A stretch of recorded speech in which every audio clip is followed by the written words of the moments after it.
Hello nerds! Thank you for watching Generally Nerdy. This is the Week in Nerdom, your place for daily nerd news videos. And today, being Friday, we are getting into comic books. This week in comic books, we actually have a little bit more than we normally do. We've got about 4 or 5 things. We're talking about making your own comic book, talking about the announcement of a new Thanos book over at Marvel, a really interesting mistake for Marvel's Fantastic Four, and more setbacks for Doomsday Clock number 9. But first, an intro.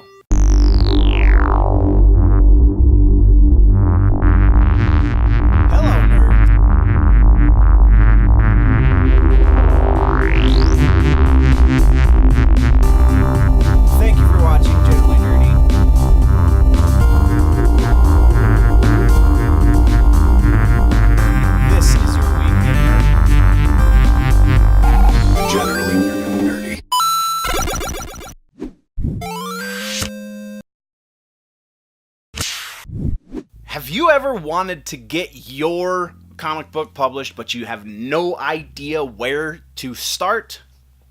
Alterna Comics is starting a new program in which you can get your book published. And you, in the end, will end up paying roughly 80 cents a book, and they'll send you a box of them. Now, it's not like Alterna is going to promote your book. They're not going to put it on their website. You're not going to be added to their roster of writers or artists or anything like that. They're just going to publish it.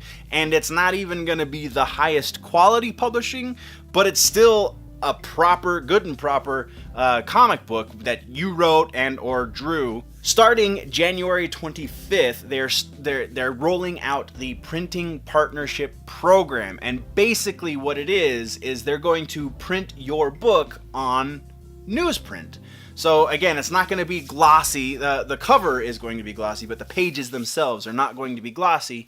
They're going to be like old school comic books, like most everything was up until the modern age, up until the very, very recently, actually. I think it was like the 2000s when they stopped doing a fair amount of books on newsprint. So it's not super antiquated. It's just not the most modern version of comic book printing. But still, it's like Teespring, so you can create your own t-shirts, or Cafe Press or something like that, where you can create swag. It's kind of like that, only for comic books. I think this is a great idea. Go check out their website, alternacomics.com. Starting, again, January 25th, they will be rolling this out, and it's kind of gonna be a game changer, because now the bar for entry into the comic book writing world is that much lower. We're gonna move on, because that's just kind of cool. My mind's gonna keep floating on this if we don't. Next, we're talking about Thanos number 1, just announced to be rolling out in April. This is going to be a prequel comic, because as you may know, we've talked about it here on the channel once or twice, Thanos, currently in comic book canon, is dead. So this is going to be a prequel, and it's going to be a daddy-daughter prequel. So it's going to be Thanos and Gamora, with Gamora as a small child. It looks pretty interesting, because it's going to be fleshing out that it's not really an origin story necessarily. Yes, they're going to talk about how Thanos came into having Gamora, because that backstory is very different than what we got in the movies, and that's kind of what most people know is that. And this is also perfect timing, because it's tying into Endgame.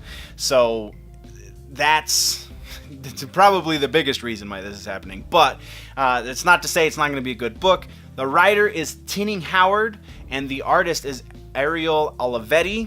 I'm not super familiar with either of them, but by the time we review them, I will be. So we're moving on. Next is actually kind of a quick update. This one has to do with Marvel Tales Fantastic Four number 1. If you bought that book, it's probably missing a page. Marvel is sending out replacement books to all of the comic book shops that ordered it, all of the comic book distributors that ordered it. So if you have that book and it is missing a page, you should be able to take your book back to whoever you bought it from, and they should have a replacement for you. I didn't see an exact date of when they would be shipping out the reprints, but they did say sometime this month they will be doing it. So check in with your comic book shop. And then our last bit of comic book news for the week, guys, is, again, Doomsday Clock number 9. We have bad news-ish. I mean, it's kind of has been expected the way things have been going. It's been pushed back another 3 weeks. So instead of being launched on January 23rd, it is going to be out February 13th. This is supposedly not going to affect issue number 10, though... Again, the way things have been going, not super surprised if that happens. This is supposed to be the book that officially, quote-unquote, officially introduces Dr. Manhattan into the story. But at this point, I'm just waiting for the trade. I stopped. It's too far between. There's been too many setbacks. There's too many filler books. This could have been cut down to a 10 or even a 9 book miniseries instead of this 12 book maxi. I just feel like Johns is dragging his feet. But that, guys, is the end of news for the week. Next, we're going to move into reviews, and we are reviewing Young Justice and Firefly. Before we do the reviews, though, guys, I'm going to remind you that there is a Patreon account. Patreon.com/generallynerdy is the place that you can go support the channel. There's quite a few levels these days, and at the lowest level, just $1 a month, I do a monthly Discord, and we go over the previews for next... just at the lowest level... For just $1 a month, which is the lowest level, you get early access, you get a monthly Discord, so much stuff, even just for that $1. Go check it out again, patreon.com/generallynerdy. You get a lot more stuff the higher up you go on the patron scale, all the way up to $50, and you get credited as a producer in every video. So again, patreon.com/generallynerdy. And now let's review some stuff. So first on reviews this week for comic books, we are talking about Firefly number 3. This is the new Boom Studios run on the book.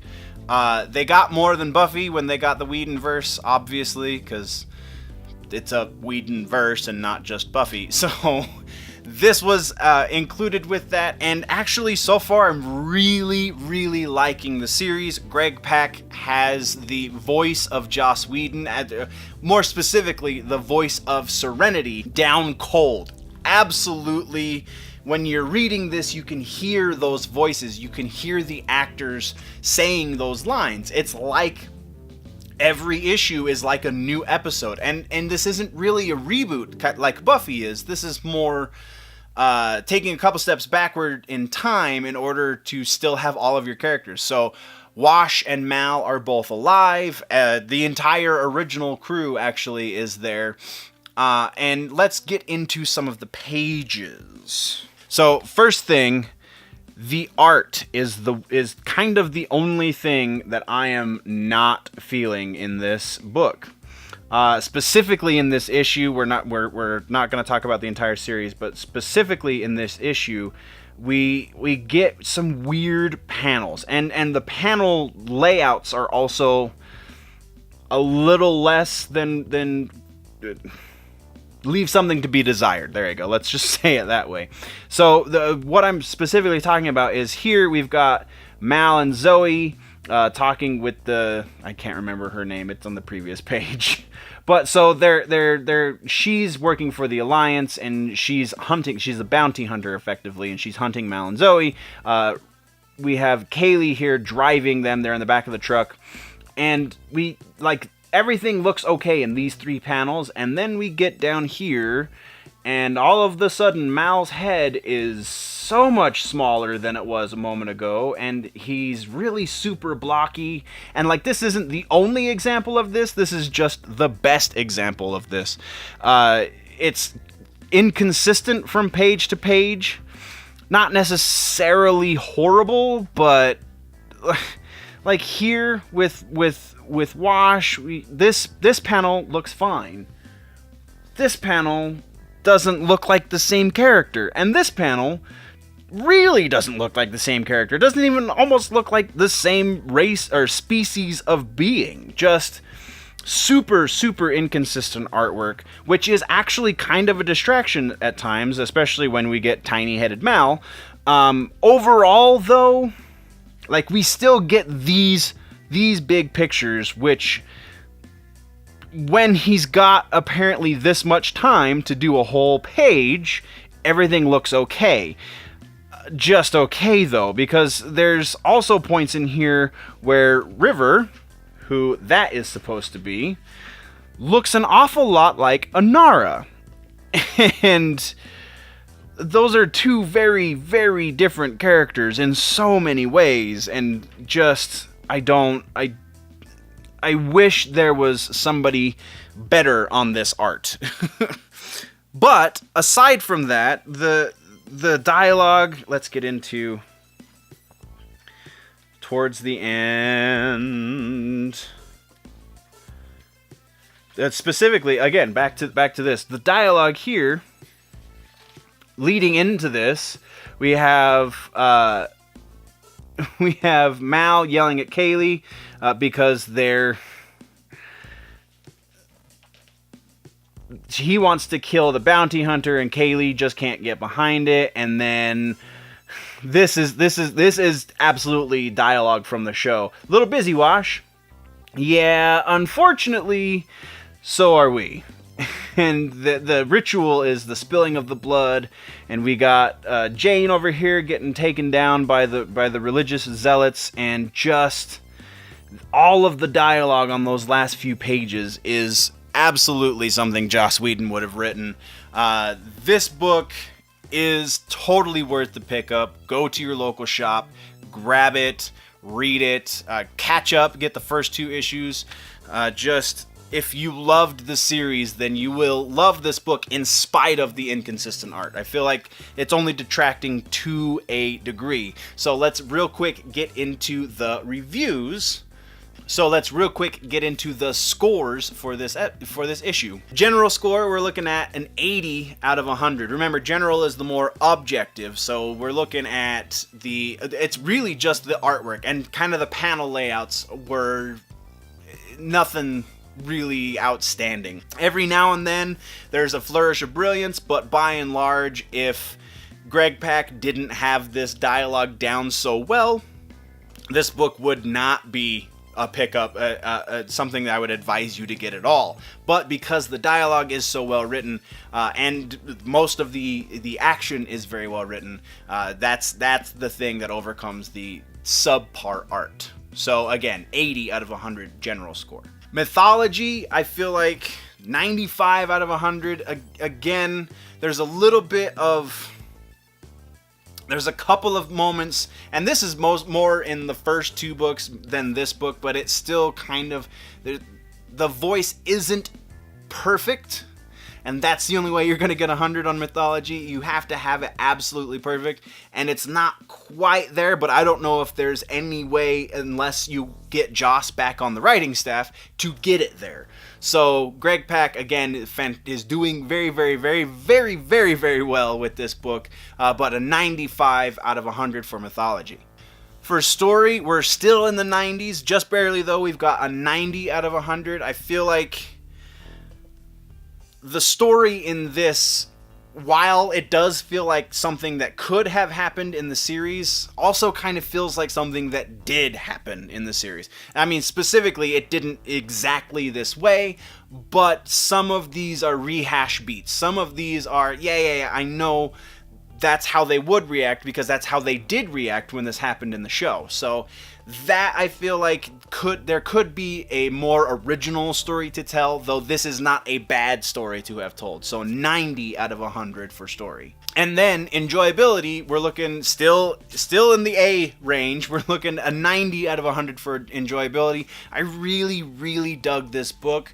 I feel like, again, there were a couple of things that they could have done better. Some things they could have done much better, i.e. the art. But by and large, absolutely recommend this book. This is a great read. Go check it out. And then next, we are talking about Young Justice #1. This is the reboot of the book because all of the characters aged out of calling themselves young originally. But now that we've rebooted twice, at least twice, since the original book ran, back in '98, the team was created by Todd DeZago, and now Brian Michael Bendis is bringing them back together. We talked about Wonder Comics, the reboots, and all of the things that Bendis is doing a few weeks back on the Week in Nerdom, so this finally is here, and we can talk about it. And I want to draw a comparison. So one of the other books I was debating on doing for this week's comics was Avengers #12, and this book and Avengers have kind of a similar issue, and let's get into it real quick. So it kind of feels like every third page or so we get introduced to a new character, a new member of the team. And yes, this is the first book, and that's kind of what you're supposed to do, is introduce the team, but they do it to the detriment of the story. So we got Ginny Hex, and he changed the spelling of Ginny's name. So originally it was Ginny, and now it's Jinny. So kind of random and weird, but whatever. But so there we're introduced to Ginny, and then 3 pages later we get Robin. Oh, I just passed it. Robin there, and then 3 pages later we get Wonder Girl here, and then 3 pages. So that, like that, and there's Impulse, and it's just... It's the comparison I want to make, because the same thing happened, like I said, in the Avengers book. The comparison I want to make is Bendis does this better than they did in the Avengers book, because A, he's the primary writer, and the Avengers book has 3 different writers, so each book is a different author, and that's just never a great way to do a book. But also, we have the Gem World story going on. In the Avengers book, they don't really have a whole lot linking these characters together. They just... It's a pretty... The Avengers... Alright, let's put it this way. If the Avengers book had done each of their introductions as maybe its own issue, or even like 2 introductions per issue, the way they did it, then that would have made that a better story. You could have done a whole mini arc with that. Here, they make it make sense that all of the sudden you get a new character every few pages, because we're getting this attack from Gemworld. And actually, this attack from Gemworld is, considering that they're writing this for a young adult audience or even a teenage audience, really makes sense, because while it is kinda sorta a rehash to a certain degree, it still feels fresh. It still feels like something more original. Basically what it is the Gemworld people are upset because every time Earth Prime has a crisis, so Crisis on Infinite Earths, Heroes in Crisis, what's going on now, Identity Crisis, all of the different crises, of which there are 7, it affects the entire multiverse, and so the people from Gemworld are exacting revenge or something. Like I said, it's not the strongest story, but it's because they're introducing 7 new characters effectively. So that I understand why they did it. I just feel like there is no real good way to do that. The reveal at the end is no surprise, because Superboy is on the cover, but we don't get any Superboy at all until the very last page, and again, I don't really know how the content strikes work for comic books, so we're not going to flip all the way there. But like, this is a very dynamic layout. I really dig and the art, while it isn't great necessarily, it's good, it's enjoyable, it gets the point across, and it's consistent with everything. Like, everyone looks the same from panel to panel, everyone looks like they are still the same character and everything. It's got that up on at least the Firefly book we just talked about. So yeah, definitely I dig it. I'm totally cool with Bendis. I really thought this was going to be a train wreck. I really thought this was not going to be a readable book, and it totally is. This is something I would absolutely buy for my nephew or my nieces or whoever. Even probably am going to keep reading through the story, and if there's another good issue that comes through, we might talk about it here on the reviews again. General score, we're looking at an 85 out of 100, partially because it is written for a younger reading audience, so that kind of dumbs down the language. Also, you know what? I'm gonna bump this up just because going through that again, I feel like it's worth a little more than just that 85. We're gonna kick that up to a 90. I really dig the layouts. I really dig the art, and technically speaking, aside from the story, which we'll get into in a minute, this is absolutely. There's really nothing wrong with it. It's just not extraordinary. So there you go. Next, we're talking mythology. I'm not super well versed in all of the mythologies involved here because it is such a large team.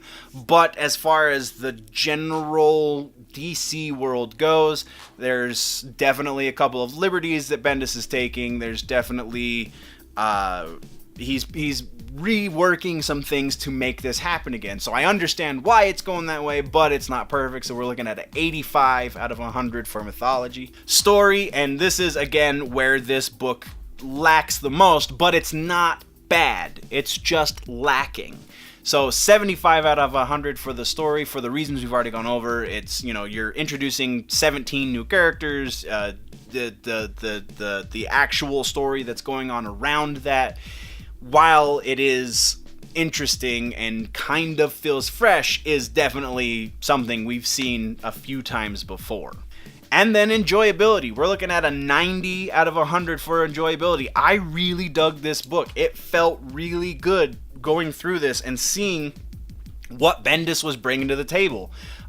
This is kind of where he excels, I feel like, writing younger books, writing younger characters even. Miles Morales being a prime example back when he was over at Marvel.